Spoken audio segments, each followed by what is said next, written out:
はい、では水やりのご説明をしていきます。水やり、まず盆栽の中で一番重要な作業ということになるんですけども、もう水やりといえばもう365日中もう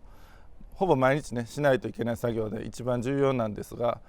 水なんでやるか言うたら学校でね習ったように植物なんで、水と光とがあっての光合成、そのための必要な水なんですけども、その水のやり方もうどうやったらいいかとか、こうやったらダメですとかで、あと季節によって差があったりですとか、そういうあたりを説明していきます。はい、今から水やりの基本の実演、説明、簡単な説明も合わせながらしていきます。まず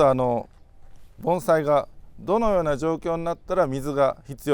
りが必要かということなんですけども、この用土をまず見ますね。でそこ表面だけ見たのではちょっと分かりにくい時があります。そういう時はこれぐらいのサイズでの話なんですけども、ちょっと掘りますかって指でだいたい1センチもいかないぐらいですね。でそこが乾いてたらやると。で思いっきり掘ったら多分ね結構乾くようなタイミングでも湿ってる場合があるんですね。だから掘りすぎたら、水やりのタイミングを逃すパターンもあるんで、あんま掘りすぎない、ちょっと掘って乾いてたらもうやると、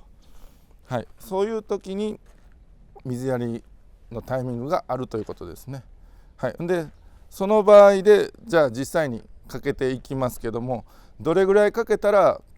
大丈夫なのかという、はい、まずはその一番基本的なうちがやるぐらいの水やりの仕方をやってみます。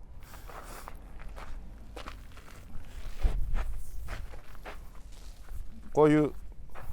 井戸水を汲み上げて長いホースから先がシャワーになって出てくるんですけども、こんな感じですごい冬とか寒い時期だったらいいんですけど、暑い時期だとこのホースの中がね結構熱くなってるんで、最初冷たくなるまでなんぼ井戸水言うてもねホースの中のはやっぱ熱くなってるんで、それを捨てます。熱い水を熱い水とかお湯になってるのを盆栽にかけるとあんま良くないんで、水になるまで捨てます。で水になったな、冷たくなったなと思ったらこうさらっとねちょっと遠くからかけた方がいいです。でその理由としましては、この皮がね盆栽結構古さ大事なんで、その皮が剥がれないようにちょっと遠くからこうふわーっとね、こう直射じゃなくてふわーっといくようにかけます。で一回かけてちょっと表面に溜まった水を吸い込ませます。である程度ちょっと待ってからで吸い込んだなと思ったらもう一回かけます。でこの方がしっかりと芯まで染み込みやすいです。で、これぐらいかけたら多分この中、100% に近いぐらい湿ったと思うんですけども、それの判断基準の一つとしまして、この鉢の裏にね、盆栽なんで穴が絶対開いてるんですけども、その穴から、ちょっと今見にくいかもしれませんが、ちょろちょろっと水が出てきたらもう下まで水が染み込んでるということで、水やりとしては OK な状態ですね。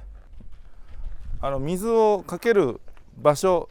基本的にどの辺っていうのをご説明します。まずはやっぱりこの用土にしっかりかけてやると。用土の部分、この幹とか葉っぱばっかりかけてもしょうがないですね。用土の部分にしっかりかけると。で用土のとこだけでも円は円ですけども、一応葉っぱも外が暑かったらね水で冷やしてやるというか、で汚れとか細かな虫みたいなのがおったらこの水で多少は抜いてくれるかなみたいな、幹をわざわざ狙う必要はないです。まずは用土、こういうとこにしっかりとかけます。でもういろんな方向からかけましょう。360度すべての方向からかけた方がより理想です。はい、これで今上の方に溜まってるのがだんだん染み込んでいってますけども、多分これぐらいだったら下の鉢の穴からボタボタとね、今垂れてるのが鉢の穴から出ていると思うんですが、これぐらいボタボタ落ちるようになったらもう水やりとしては合格というような感じです。でよく聞く、悪い水やりの仕方もあるんですけども、こういう霧吹きこうシコシコやると霧で出るんですけど、こういうのでさーっとやってね、でもともとこういうの水が少ないから、まあまあ長時間やったらやった気になる人おるんでしょうね。これでそこそこの時間やって、さあ水やり終わりましたでは多分この中はとても水はかかってないと思います。これなんか1リットルぐらいのスプレーですけども、これがそのまま全部入って多分ちょうどいいぐらいなんですね。この鉢の容量だったら。今こんだけずっとやっててもちょっとしか入ってないんですね。だから霧吹きなんかでやっても多分大概の場合は水が足りないと思います。だからこういう霧吹きじゃなくて、さっきのようなシャワーみたいな、ホームセンターで売ってる安いじょうろみたいなんでもいいんですけども、しっかりもうドバッと、でそれと一緒になんかほんまかどうかわからんですけど、水と一緒に空気も入るらしいんで、それがいいという人もおるんですけど、とりあえず霧吹きなんかじゃダメで、ただバケツをひっくり返すみたいなね、そんなんもあんまり良くないかなと思います。だからシャワーみたいなものでやりましょうという。はい、水やりの基本なんですけども、こういうだいぶ小さい盆栽、こういうのでも基本は同じです。用土にちゃんとくるっと周り一周しっかりやって、一回ちょっと吸わせてもう一回かけると、基本は同じですね。はい。小さい分ちょっとかけるのがね、時間が多少短くはなりますね。はい、うちの今棚場なんですけども、普段通りの水やりを今からやっています。で、気をつけてるとこといえば、片面しっかりかけた後にもう片面もしっかりかけると、でかけむらがそれでなくなるみたいなのは心がけてやってます。あとそのどれぐらい一本に対して時間をかけて水やりしてるかっていうのを雰囲気で掴んでいただけたらなと思います。では実際今からかけます。あんまり強い水圧でなくて、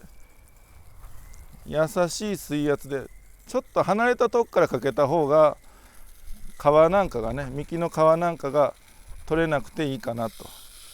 ちょっと葉っぱにもかけながら、もうこういう幹なんかはかけなくていいですね。で皮が全然荒れてないような子はもうバーッとね、砂が飛び出ん程度にかけても大丈夫です。砂が飛び出るのもあんまりよろしくないので、砂が飛び出ないためにふわーっとかけたり、幹の皮が剥がれないためにもふわっとかけたりという。でだいたい片面かけましたら、裏からまたしっかりと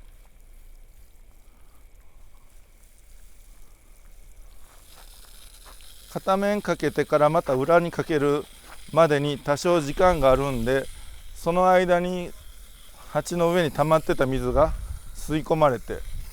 さらにそこからもう一回かけることでしっかり染み込むという、そういう考えでやってます。でその中でも植え替えがね間近な、もう根が詰まってるような子がおったら、ここまでだいたい一通りかけたなと思っても、もうちょっと乾きにく吸い込みが悪いなと思ったら、その子だけもう一回ね3回目をかけてやるみたいな、そんな感じで調整しながら。